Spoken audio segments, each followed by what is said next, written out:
الله أكبر الله أكبر الله أكبر الله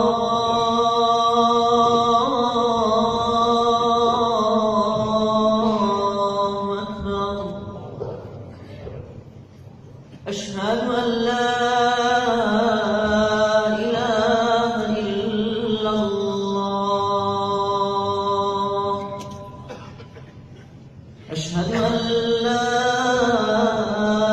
إله إلا الله أشهد أن محمدًا رسول الله أشهد أن محمدًا رسول الله حي على الصلاة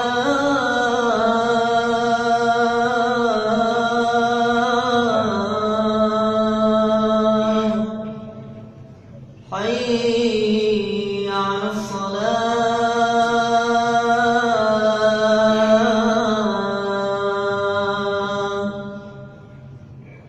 حي على الفلاح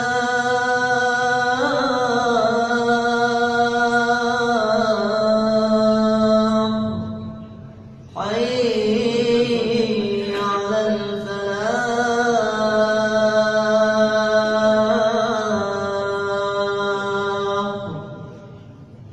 الله أكبر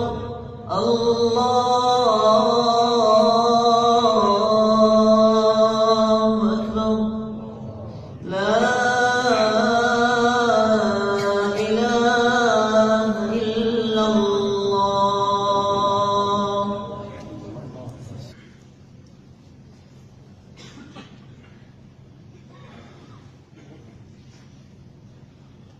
إن الحمد لله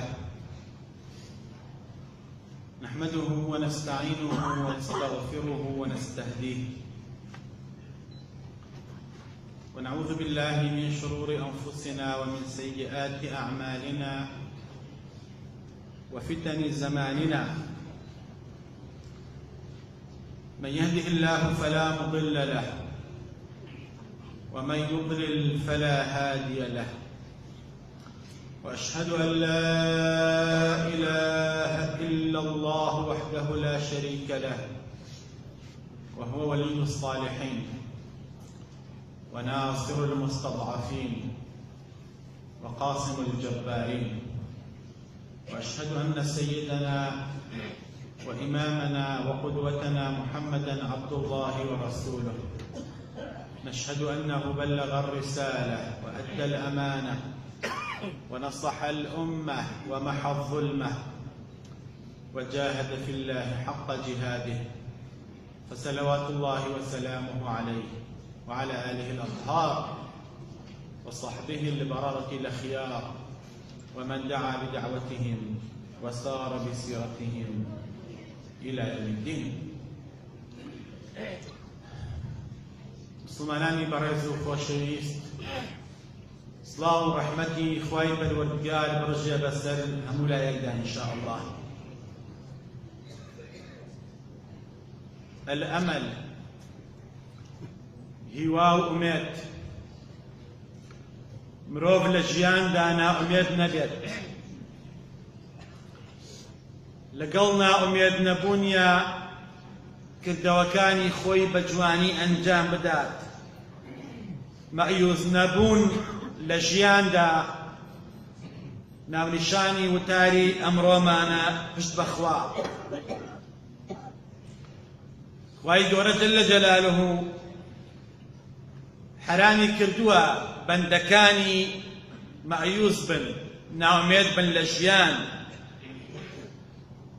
و ناومێدی گێڕاوە بە صیفەتی گومڕایان و کافران العیاذ بالله.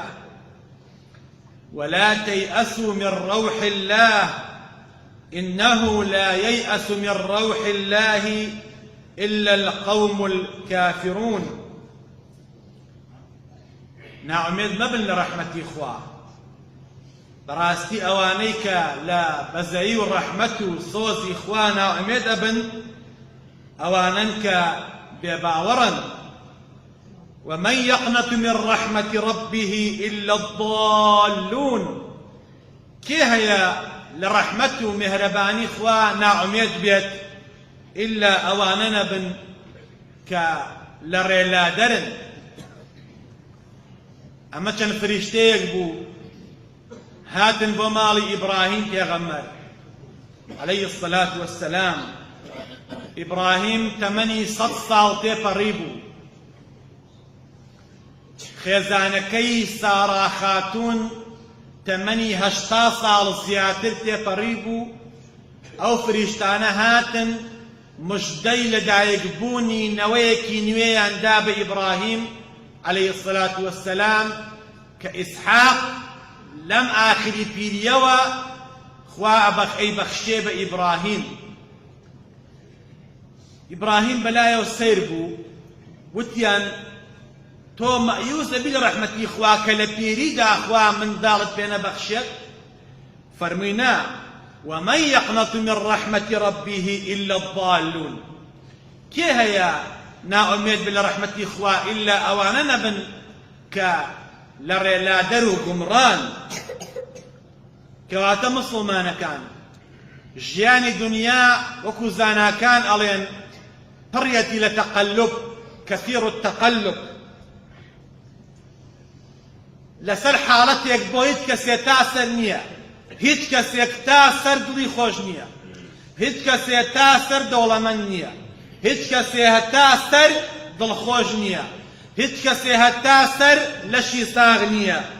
خێر و شەڕی تایە ئەم ژیانە. بۆیە بەڕاستی ئینسان جاری وا هەیە ناومێد ئەبێت، ئەبێ هیوا بۆ ناخی بگێڕێتەوە، چونکە بەڕاستی هیوا تاریکایی ژیان ڕۆشن دەکاتەوە. هیوا و ئومێد وا ئەکا لە ئینسان کە ئینسان گرنگی بە ژیانی خۆی بدات. سەرنجێکی خۆمان بین ئەو بازرگان و تاجرەی سەفەر ئەکا بۆ شوێنە دوورەکان خۆی ئەخاتە مەترسیەوە، مەترسی سەیارە و تەیارە و کەشتی بە هیوای چییە؟ بە هیوای قازانجە. ئومێدی ئەوەیە قازانج کات. ئەو خوێندکارەی پۆلی شەشە و کۆتا ساڵیەتی بەتەمایە لە شەشە پلەیەکی زۆر گەورە بێنێت، شەو ناخەوێت و شەو نخوێنی ئەکات و شەو و ڕۆژ ئەنێتە سەر یەک و ناڕواتە دەرەوە و خۆی هیلاگەکات. هیوایەکی هەیە بۆ ئومێدی ئەوەیە کە هەندەسە و طب بێنێت. ئەو نەخۆشەی کە لەسەر جێگە کەوتووە، ئەو دەرمانە تاڵە، ئەو عیلاجە تاڵە ئەخوات، قبوڵی تاڵی و ناخۆشی ئەکات. هیوایەکی هەیە بە هیوای شیفایە. ئەوەی کە مسلمان هەڵ ئەنێت سەرپێچی هەوا و ئارەزووی بکات نەکەوێتە ناو گوناحەوە، هیوایەکی هەیە بەهەشتە. ئەوەی کە مسلمان هەڵ ئەنێ قبوڵی تەحەمولی هەموو ناڕەحەتیەک بکات، درێژە بە ژیان بدات، لە بەیانی مەلابانگدانە لەو خەوە خۆشە هەڵ ئەسێت، لەو سەرمایەدا بە ئاوی سارد دەستنوێژەگرێت، هیوایەکی هەیە بەهەشتە. هیوای بە فەرمودەکانی پێغەمبەر هەیە صلى الله عليه وسلم کە فەرموویەتی لە ڕۆژی قیامەتە ئومەتەکەم بە ئاسەواری دەستنوێژەوە ئەناسمەوە کە ئەوەندە بە ئاوی سارد دەستنوێژیان گرتووە غڕ محەجەلین، دەست و دەموچاویان ئەدرۆشێتەوە لە قیامەتە ئاوا ئەیان ناسمەوە. ئەو کەسەی کە خەو لە خۆی ئەتۆرێنێ و ئێد لە مزگەوتە بەیانی جەماعە دەکات، هیوای بەهەشتی هەیە، هیوای ئەوەی هەیە لە حەوزی کەوسەرە بەدەستی پێغەمبەر صلی الله عليه وسلم ئاو نۆشکات. ئەو کەسەی دوو ڕەکعات نوێژی سنەت ئەکات لە بەیانیە ڕەکعەتانی قبل الفجر خير من الدنيا وما فيها. پێغەمبەر صلی الله عليه وسلم فەرمووی دوو ڕەکعات هەیە پێش نوێژی بەیانیە سنەتەوە ڕەواتبە، هەر کەسێک ئەنجامیان بدا خێری لەوە زیاترە هەمووی دنیاهی ئەو بێت و بیبەخشێت. ئەو کەسەی ئەمە ئەنجامەدات ئومێدی بەهەشتی هەیە، ئومێدی دراوسێتی پێغەمبەری هەیە صلی الله عليه وسلم. کەواتە مسڵمانەکان ژیان تەنگە ئەگەر ئەمەل و هیوا نەبێت. خوای پەروەردگار جەل جەلالوه حرامی کردووە ئینسان ناومێد بێ لە ژیان. جمهوری عولەما ئەفەرموون ناومێدبوون لە ژیان لە گوناحە کەبیرەکانە. ئیمامی قورطوبی ڕەزای خوای لێبێ چوار گوناحی ژماردووە، فەرموویەتی ئەم چوارە من الكبائر لە دوای شرک قەراردان بۆ خوا. یەکێک لەو چوارە القنوط من الرحمة اليأس، ناومێدبوون، مەعیوسبوون، ناڕەحەتبوون بەدەست ژیانەوە، خۆتەسلیمکردنی ناڕەحەتیەکان. کاکە مشکلەیەکی گەورەت هەیە، خوایەکی گەورەشمان هەیە. هەر کەسێک گوتی کێشەیەکی گەورەم هەیە، خوایەکی گەورەشمان هەیە. ئەو خوایە دەرویەک ئەگرێ سەد دەرو ئەکاتەوە. ابن مەسعود فەرمووی گوناحە کەبیرەکان چوارن: شەریک بۆ خوا قەراردان، مەعیوسبوون لە ڕەحمەتی خوا، ناومێدبوون لە ژیان، ئەمینبوون لە سزای خوا. مرۆڤی وا هەیە هەر سەرپێچی خوا ئەکا، هەر سەرپێچی خوا ئەکا، ئیتر ئەمینە لەوەی کە خوا سزای بۆ بنێرێ، ئەڵێ تاڵە سزام نادا. هەر کەسێ ئەمین بێ لە مەکری خوا و لە سزای خوا، ئەوە گوناحی کەبیرەی ئەنجام داوە. ئەو ئینسانانەی کە ناومێدن لە ژیان، زاناکان دەفەرموون ئەوە لەگەڵ خوای ڕەب العالەمینە بێئەدەبیان کردووە. وإذا أنعمنا على الإنسان أعرض ونأى بجانبه وإذا مسه الشر كان يئوسا. خوای ڕەب العالەمینە فەرمێ کاتێک بەخشێکمان دا بە بەندەکانمان، بە ئینسانەکان، نعمەتێکمان پێ بەخشی، پشتمان تێئەکا و خوای لەبیر ئەچێتەوە و ڕوومان لێ وەرئەگێڕێت. وإذا مسه الشر، کاتێ تووشی بەڵاو مصیبەت و شەڕێکمان کرد، کانە یەئوسا، مەعیوس ئەبێ لە ڕەحمەتی خوا و لە ژیان ناومێد ئەبێ. ئەمە کەسێکە العیاذ بالله زاناکانە فەرموون بێئەدەبە. مەعیوسبوون دڵی مرۆڤ فاسد دەکات. ابن قەییمی جەوزی بەڕەحمەت بێ فەرمووی وەلیەأس من ڕەوح الله، مەعیوسبوون لە ڕەحمەت و لە سۆز و بەزەیی خوا، ناومێدبوون لە ژیان يفسد القلب، دڵی مرۆڤ ئەمرێنێت. پێغەمبەر صلی الله عليه وسلم عیبی لەو کەسانە گرت کە خەڵکی ناومێد دەکەن، کە خەڵکی بەخرا بەزانن، کە ئومێد بۆ ژیان ناگێڕنەوە. پێغەمبەر صلی الله عليه وسلم فەرمووی إذا قال الرجل هلك الناس فهو أهلكهم. هەر کاتێک خەڵکیت بینی وتی کورە بەخوا خەڵکی هەمووی تیا چوو، کوا پیاوی چاک ماوە، کوا زەمانە وای وەکو جاران ماوە، ئەمە کەی ژیانە، خەڵکی هەمووی خراپە، خەڵکی گوناحبارە. خەریکی ئەم بەخشینەوەی ناومێدەیە، خەڵکی بەخراپ سێرەکات. پێغەمبەر صلی الله عليه وسلم فەرمووی فهو أهلكهم، ئەو کەسەی کە ئەم قسانە ئەکا لە هەموو خەڵکی خراپتر و هالکترە، فۆتاوترە. مرۆڤ لە ژیاندا هیوای هەبوو ناڕەحەتیەکان ئاسانە بن، دوورەکان نزیکە بنەوە، تاریکیەکان ڕووناکە بنەوە، مرۆڤ ئومێدێک بە ژیانی خۆی ئەداتەوە. مسڵمانەکان یعقوب پێغەمبەر عەلی نەبینا وعەلەیهی الصەلاة وەسسەلام یۆسفی کوڕی لەدەستدا، 40 ساڵ نەیبینی.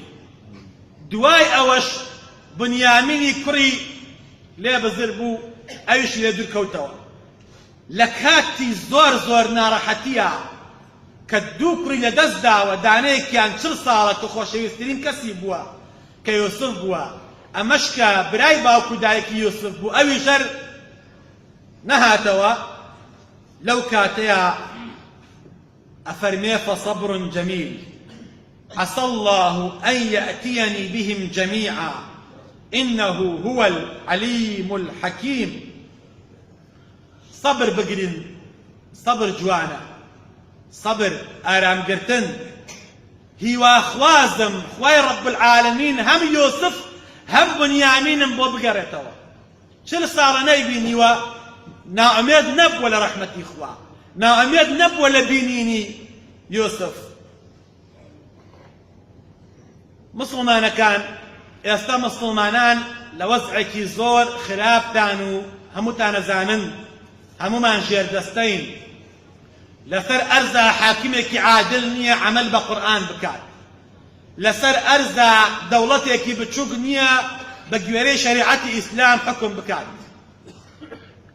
لەم کاتەیشا ئێمە نائومێد نەبین لە ژیان نائومێد نەبین لە ڕەحمەتی خوا چونکە جاری وا هەبووە حاڵەت و کارەساتێ هاتووە بەسەر ئوممەتی ئیسلامیدا لە ئێستا کەواتیایە زۆر خراپتر بووە سەیری تاریخ بکەن با بگەڕێنەوە بۆ مێژوو ساڵی 656 کۆچی 656 ساڵ دوای کۆچی پێغەمبەر صلی الله عليه وسلم لە مەککەوە بۆ مەدینە لەناو مسلمانانە ڕووداوێ ڕوویە تاریخ هەرگیز شتی وا دووبارە ناکاتەوە بەغداد عاصمەی خلافەت بووە بەغداد مەدرسەی ڕەئی تیا بووە ملیۆنەها مؤلفاتی زانایانی ئیسلام لە ناو مەکتەبەی بەغایە بووە هەزارەها کتێب هەرچی کتێبی گرنگ بوو لە بەغایە هەبوو ساڵی 656 تەتەر و مەغۆل هاتن بەغدایان داگیر کرد پەلاماری بەغدایاندا داگیریان کرد خۆتان ئەزانن کە إن الملوك إذا دخلوا قرية أفسدوها وجعلوا أعزة أهلها أذلة پاشاکان هێرشیان کردە سەر شارێک خراپی دەکەن بۆگەنی دەکەن خوێناوی دەکەن مرۆڤ عەزیزەکانەکەن بە زەلیل ئیبن کەسیر لە تاریخەکەیە ئەفەرمێت تەتەل و مەغۆل هاتنە ناو بەغداوە قەتەلوا ئەلف نەسەمە هەزار مرۆڤیان شەهید کرد واتە ملیۆنێ مسلمانیان کوشت 1 ملیۆن مسلمان لە بەغایە شەهید بوو ئەفەرمێ ئیبن کەسیر حتى هربوا إلى سطح بيوتهم خەڵکی ڕائەکرد بۆ سەربانەکانیان ئەڵێن لە تنگانەدا چڵەپوشێکیش بێت دەستی پێوە ئەگری بۆ ئەوەی درەنگتر بمرێت درەنگتر بکوژرێت ئەچون بۆ سەربان بۆ ئەوەی درەنگ تەتەر و مەغۆر بگەنە سەریان ئەفەرمێ ئیبن کەسیر لە سەربانەکانیشا چوون بۆیان دەستیان کرد بە شەهیدکردنی مسلمانەکان أفرمي ثم قتلوا حتى صبت ميازيب بيوتهم من دمائهم لسربانا كانش أنا أوندا مسلمانيان شهيد كرت بروسكي بانا كان خوينها تخوار لباتي بارا سربانا كان كاتب مسلمانيان شهيد كرت خوينها كان تخوار ولا بوريكا وكدا ناوبو بروسكا باران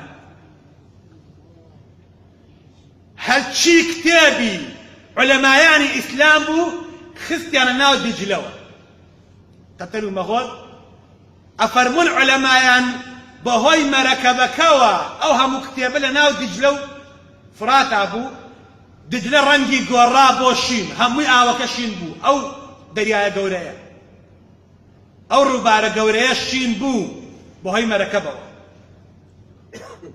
مسلمانان زەلیل بوون بە دەست تەتارەوە 2 ساڵی نەخەیان مسلمانەکان 2 ساڵ ئەمە کە ڕوویدا ساڵی 656 هجری لە ساڵی 658 هجری و کۆچی 2 ساڵ دوای ئەم هێرشە ناڕەوا و ستەمکارانەیە جەنگی ڕوویدا بە ناوی جەنگی عەینجالوت. چۆن ڕوویدا؟ مسڵمانان لەگەڵ دینی خوایە ئاش بوونەوە، هیوایەکیان بۆ گێڕایەوە. ئەو مسڵمانانەی لە بەغا ڕایان کردبوو ئەو کەمە کۆبوونەوە بەیعەتیان بە خوادا لە پێناوی خوادا شەڕ بکەن، هەرچەند کەمیش بن، هەرچەند تەتەر ملیۆنەها کەس بن. هاتن چواردەوری بەغدایاندا تەتەرەکان داوای سوڵحیان لێکردن، وتیان تۆڵەمان لێ مەسەنەوە وعد بێ تەسلیم ئەبین و مسڵمانی ژەبین. لە ماوەی 2 ساڵدا ئەو جەیشە خوێنی ڕەژە مسلمان بوون مسلمانەکان. ئەمە ئەمەل وا ئەکات. هەزیمەتێکیان توش بووتە تەر تاریخ باسی ئەکا لە حەربی عەینجالوتە. دەی هیوایە وا ئەکا لە جوندیەک، ئومێدە وا ئەکا لە سەربازێک لە سەنگەرەکەیە خۆی بخاتە مەترسیەوە بەرامبەر ئاگر و فیشەک و تۆپ و تەیارەی دوژمن. هیوایە وا ئەکا لێی خۆی با بە کوشتن. چه هیوایەک؟ هیوای سەرکەوتن، هیوای زاڵبوون بەسەر دوژمناندا. وردەکانی ڕۆژانەمان چییە؟ زۆربەمان قەرزاری بە هیوای کردوین، ناچاری و نەبوونی بە هیوای کردوین. تۆ چنێ پەیوەندیت بە خواوە هەیە هەتا خوا کارت بۆ ئاسان کات. زۆر کەس هەیە ئەڵێ هەر دوعا ئەکەم و هەر دوعا ئەکەم و هەر خوا قبوڵی ناکا. تۆ چنێ لەگەڵ خوایە ڕاستەکەیت، چنێ لەگەڵ بەرنامەی خوایە ڕاستەکەیت، چنێ هەڵمان داوە بۆ بەرنامەی خوا، چنێ بۆ خوا ئەژین، چنێ ژیانمان بۆ خوایە. ڕۆژێکیان پێغەمبەر صلى الله عليه وسلم چووە مزگەوتەوە، کاتی نوێژ نەبوو. بینی سەحابەیەک دانیشتووە بێتاقەتە و ناڕەحەتە و ئەگری، ناوی ئەبوو ئومامەیە. ئەبوو ئومامەی ئەنساری خەڵکی مەدینە بووە. پێغەمبەر صلى الله عليه وسلم دکتۆری دڵەکان، دکتۆری نەخۆشیەکان، چارەسەرکەری بیماری ئومەتەکەی چوو لە لای ئەبوو ئومامەی ئەنساری دانیشت و فەرمووی مالیە ئەڕاکە جالسا في المسجد في غير وقت الصلاة يا أبا أمامة. أبو أمامة وتشيما أو من تشيما لمزقوتا أدبينم ككاتي نواش دي كاتي عبادتك ترى كاتي كسابتا كاتي قرانا بشوين جيان دا. إسلام ديني رهبانيت نية هر لمزقوتا بكوي أوش كتو أتشي لبازارا رزقي حلال فيها أكيد بۆ ئەمێدی خێر و قازانجێک ئەوەش نوێژێکە بۆ خۆیەک و نوێژ وایە بە ئەندازەی نوێژ خێری هەیە لای خوا. ئەبوو ئومامە چی ئەکەی لێرە؟ چی بووە؟ گرفتت چییە؟ کێشەت چییە؟ فەرمووی هموم لەزیمەتنی ودیون یا رسول الله صلى الله عليه وسلم. ئەی پێغەمبەری خوا خەم و خەفەت دایگرتووم بۆ هۆی قەرزاریەک تووشم بووە. قەرزاریەکی زۆرم هاتووە بەسەرا، نازانم تەکبیرم چییە، ڕووم نییە بڕۆمە بازار شتێ پێیاکەم کەسابەتێ بکەم خاوەن قەرزەکان ئەمبینن. پێغەمبەر صلى الله عليه وسلم فەرمووی ألا أعلمك كلاما إذا قلته ذهب الله همك وقضى عنك دينك. ئەبا ئومامە قسەیەک هەیە پێت بڵێم فێرت بکەم، ئەگەر ڕۆژانە بیکەی بە وردی زمانت خوا خەفەتەکەت لا ئەبات و خوا قەرزەکەت بۆ جێبەجێ ئەکات. خەڵەت لە فەرموودەکە تێمەگەن، یعنی ئەوە نا خوای ڕەب العالەمین لە ئاسمانەوە پارەی ئەنێرێ بۆت بێیتەوە بە خاوەن قەرزەکە نا ئەوە نییە خوا قەرزەکەت بۆ جێبەجێ کەواتە لەگەڵ خوێندنی دوعاکانە خۆشت هەوڵێ بیت لەنیەت تا هەبی ئەو قەرزە بیتەوە مرۆڤی وا هەیە خۆی عیبدارەکە بۆ قەرز لای خاوەن قەرز خۆی عیبدارەکە تەلەفۆن جواب ناداتەوە قسەی ناڕاز ئێ بەدەمیە خواش کاری دانەوەی قەرزەکەی بۆ ئاسان ناکا بۆ چونکە لە نیەتیان نییە قەرزەکە باتەوە تۆ قەرزدار بە نیەتت هەبێ لە دڵتا کە ئەم پارەیە ناخۆی والله العەظیم خوا بۆ داسانەکە فرمودەی پێغەمبەر صلی الله عليه وسلم پێغەمبەر صلی الله عليه وسلم فەرمی ئەبا ئومامە إذا أصبحت وإذا أمسيت بەیانی ئێوارە کاتێ دوو گۆڕانکاری لە کەونا ڕوئەدا یەکەم خۆر ئەڵدێ دووەم ئێوارە خۆر ئاوا ئەبێ لەو دوو گۆڕانکاریە کەونیەدا کە لە کەونا ڕوئەدا ئەم دوعایە بخوێنە خوا خەفەتت لا ئەبا وخوا یارمەتیت ئەدا قەرزەکەت بۆ جێبەجێ ئەکا کامەیە دوعاکە پێغەمبەری خوا صلی الله عليه وسلم پێغەمبەر صلی الله عليه وسلم فەرمووی ئەبا ئومامە بهيواوة بأميد وبلي اللهم إني أعوذ بك من الهم والحزن وأعوذ بك من العجز والكسل وأعوذ بك من الجبن وأعوذ بك من غلبة الدين وقهر الرجال يا غمر صلى الله عليه وسلم فرمي أبا أمامة بلي إخوايا بنات بأقرم بنانية إلا تونا بپروردگارا خوایا پنا ئەگرم لە تۆ کە خەفەتبار بم و خەفەت پیرم بکات و ناڕەحەت بم و تووشی ناڕەحەتی بم و تووشی سەختیەکانی ژیان بم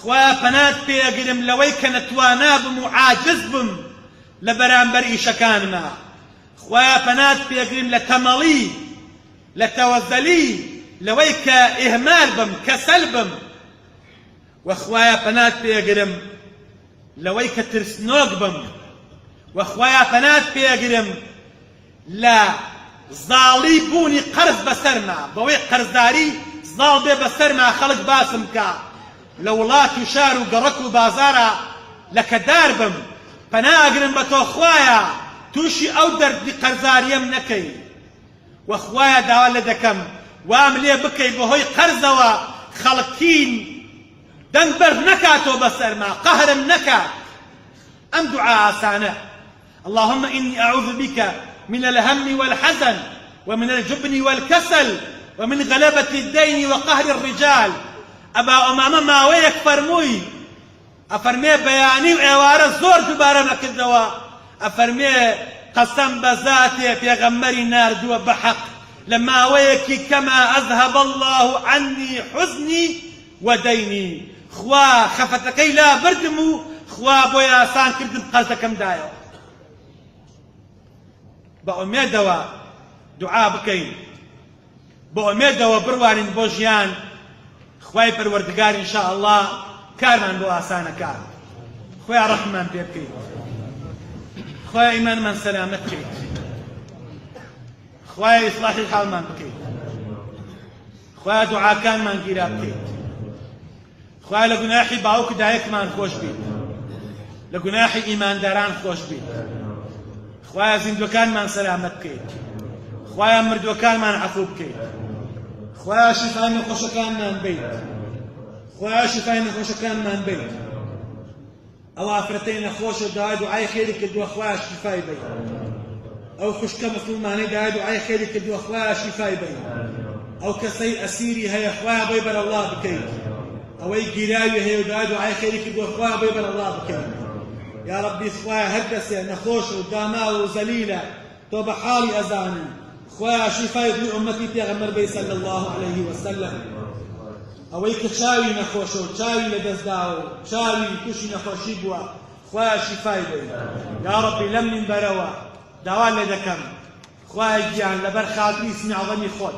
لبر خاطرينا وجوانا كاني خود هرقسي ابن خوشة بأمدي باجبونا ويا خوايا أنا أمدي نكي خوايا شفاي أمتي پیغمبر بي صلى الله عليه وسلم خوايا لجياننا أمد ما نكي خوايا هواية ببخشرة بم أمتا نارحتا بم أمتا مظلومة بم أمتا داماوة شوساوة كراوة يا ربي هواية ما أنت ببخشرة يا رب العالمين أوي بطوف تيارة فلاماري هل بارچێکی خاکی کوردستانەدا خوا لە ناوی بەری خۆیە ئەوەی پەلاماری ئەوانە ئەدا کە لە ماڵی خۆیان دانیشتوون ستەم ئەکات خوێنە ڕێژێت مناڵ شەهید دەکات شار تێدەدا خۆیە زاڵمان لە ناو بەری یا رب العالمین گەلی کورد مەظلومە ئەوەی ستەمی لێ کرا کردووە لە ناوت بردووە خۆیە ئەم ستەمکارانەی ئەمڕۆژ کە خەڵکی ئەکوژن و خەڵکی بێموچە دەکەن و خەڵکی لە ناو ئەبەن و بە تۆپ و تەیارە قەسری خەڵکیەکەن خۆیە هەموویان لە ناو بەرە یا رب العالمین خۆیە گیان ئیسلاحی حاڵمان بکە دوعاکانمان گیرا بکە خۆیە گیان بارانی بەرحمەتمان بۆ بارێنە خۆیە بارانی بەرحمەتمان بۆ بارێنە لەبەر خاتی مناڵان و بێزمانان و پشتەماوان خۆیە بارانی بەرحمەت بارێنە خۆیە بمان کردگا ڕاستەقینەی یەکتری خوايا غش وحقد وقيم لنا من يا رب إحدابي يا رب العالمين خوايا بالإسلام أكيد ما نجيني بالإسلام أكيد ما نجيني خوايا بالشفاعة في غمر ما نخير السلام عليكم ورحمة الله وبركاته آمين برحمتك يا أرحم الراحمين.